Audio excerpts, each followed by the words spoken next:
रुद्रांश, जो कि अब 10 वर्ष का हो चुका था, वह गौरी को ही अपनी सारी दुनिया मानता था।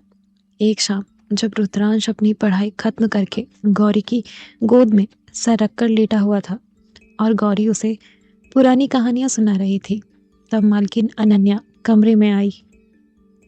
उसके हाथ में एक पत्र था और आंखों में एक अजीब सी चमक।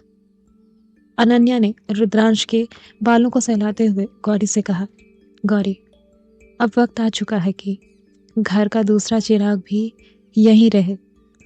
मेरा छोटा बेटा, जो रुद्रांश से 5 साल छोटा है और अब तक जो अपनी नानी के पास था, वो अब वापस आ रहा है। गौरी के चेहरे पर एक बड़ी मुस्कान फैल गई। उसे पता था कि अनन्या का छोटा बेटा अब 5 साल का हो चुका है।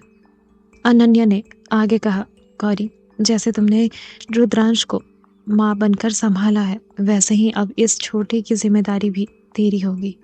क्या तू इसे भी अपनाएगी? गौरी की आंखों से खुशी के आंसू आ गए। उसने अनन्या के हाथ पकड़कर कहा, मालकिन, ये आप क्या कह रही हैं? रुद्रांश ने मुझे माँ का जो सम्मान दिया है, उसने मेरा कलेजा बड़ा कर दिया है। आपका छोटा बेटा भी मेरे लिए रुद्रांश जैसा ही होगा। मैं उसकी देखभाल भी रुद्रांश की तरह ही करूंगी। रुद्रांश, जो अब तक चुपचाप सुन रहा था, चहकते हुए बोला, माँ, क्या मेरा एक छोटा भाई आ रहा है? क्या वो मेरे साथ खेलेगा? मैं उसे अपने सारी साइकिल्स और खिलौने ज़रूर दूंगा माँ। गौरी ने रुद्रांश को अपने सीने से लगा लिया और कहा, हाँ मेरे लाल, अब से तू अकेला नहीं है। तुझे अपने छोटे भाई का ध्यान रखना होगा और मैं तुम दोनों की माँ बनकर रहूंगी।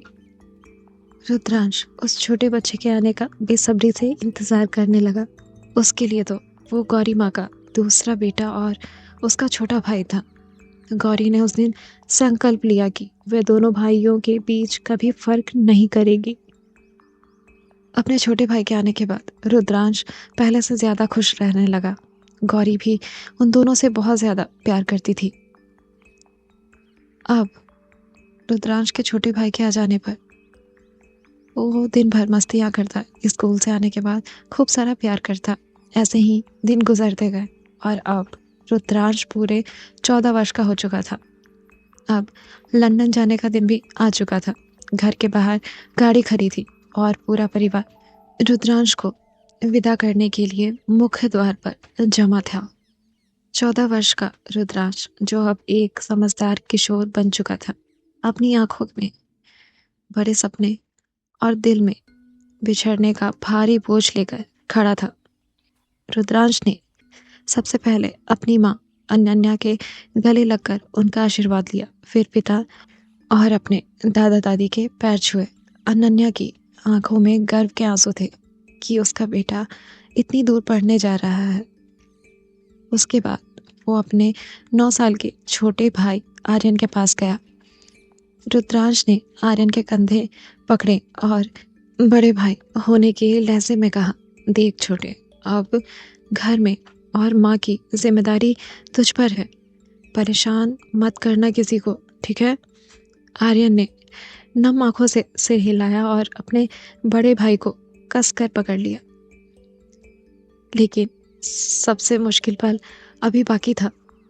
गौरी एक कोने में खड़ी अपनी साड़ी के पल्लों से आंखें पोंछ रही थी। उसने खुद को बहुत रोकने की कोशिश की थी ताकि रुद्रांश कमजोर ना पड़े, पर ममता कहाँ मानती थी।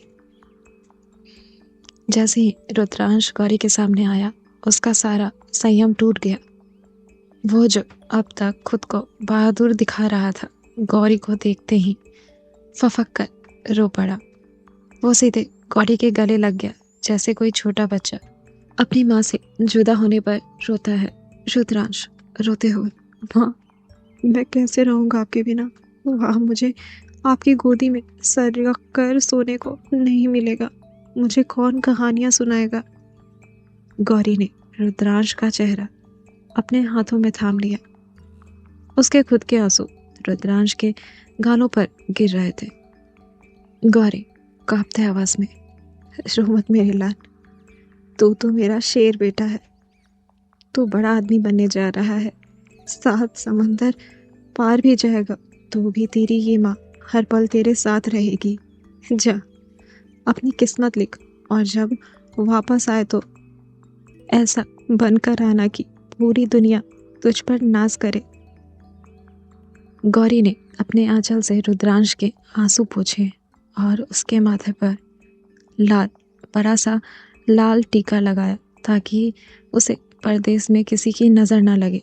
रुद्रांश भारी कदमों से गाड़ी की ओर बढ़ा, पर उसकी नज़रें लगातार पीछे मुड़कर गौरी को ही देख रही थी, जो हाथ हिलाते हुए उसे ओझल होती जा रही थी।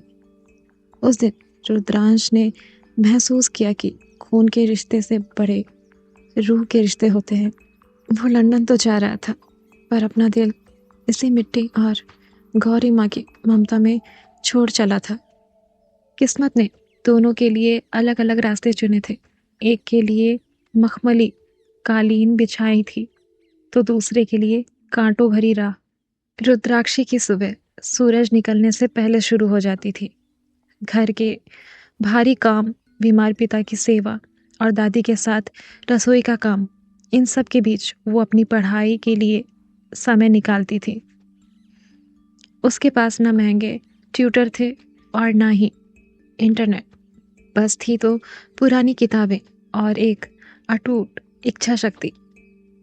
दादी द्वारा दिए गए उस अतरंगी और सांवले रूप के कारण समाज उसे हाय की दृष्टि से देखता था। पड़ोस की औरतें उसे ताना मारती, इतनी बदसूरत लड़की से शादी कौन करेगा, केदारनाथ पर तो वो बोझ बन जाएगी। रुद्राक्षी ये सब बातें सुनती, उसका दिल रोता, पर वो चुपचाप अपनी किताबें समेट लेती। वह जानती थी कि शिक्षा ही उसकी असली खूबसूरती बनेगी। ये बात रुद्राक्षी स्वयं भी नहीं जानती थी कि कोयले की खदान में छुपी वो कोहिनूर हीरा है, जिसकी चमक इतनी तेज है कि सामने वाले की आंखें चुंधिया जाएंगी। पर खैर, नियति ने अभी उसकी और परीक्षाएं लिखी थी। कभी घर में राशन की कमी होती तो कभी पिता की दवाइयों के लिए पैसे कम पड़ जाते। वह अक्सर रात के अंधेरे में दीपक की मध्यम रोशनी में पड़ती। उसकी आंखें थक जाती, पर उसका सपना नहीं थकता था। दादी उसे देखकर मन ही मन कहती, मेरी बच्ची, तू परेशान मत हो। ये मुश्किलें तुझे तोड़ नहीं रही, बल्कि तुझे उस राजमहल की काबिल बना रही हैं जहाँ तुझे एक दिन जाना है। सोना जितना तपता है उतना ही खरा होता है। अनजाने में कही गई दादी की इस बात में बहुत सच्चाई थी, जो उन्हें खुद भी नहीं पता था कि आने वाला समय उसे राजमहल की तरफ ही ले जाने वाला है। इन संघर्षों ने रुद्राक्षी को भीतर से बहुत मजबूत बना दिया था। जहां दूसरी लड़कियां अपनी सुंदरता निखेरने में व्यस्त रहती, रुद्राक्षी अपना चरित्र और ज्ञान निखार रही थी। उसकी बातों में गहराई और आंखों में एक अलग ही आत्मविश्वास आने लगा था। उसे अब लोगों के हंसने से फर्क नहीं पड़ता था। वह एक ऐसी पद्मावती बन रही थी जिसके पास केवल रूप नहीं, बल्कि वो साहस भी है जो जौहर की आग में कूदने या राज्य चलाने के लिए चाहिए होता है। वह अनजाने में ही खुद को उस बड़े लक्ष्य के लिए तैयार कर रही थी, जिसका केंद्र 7 समंदर पार बैठा रुद्रांश था। क्या होगा कहानी में आगे, कैसे मिलेंगे ये दो बिछड़े प्रेमी, जानने के लिए सुनते रहिए सदियों का वादा। और स्टोरी अच्छी लगे तो प्लीज़ चैनल को लाइक और सब्सक्राइब ज़रूर करें।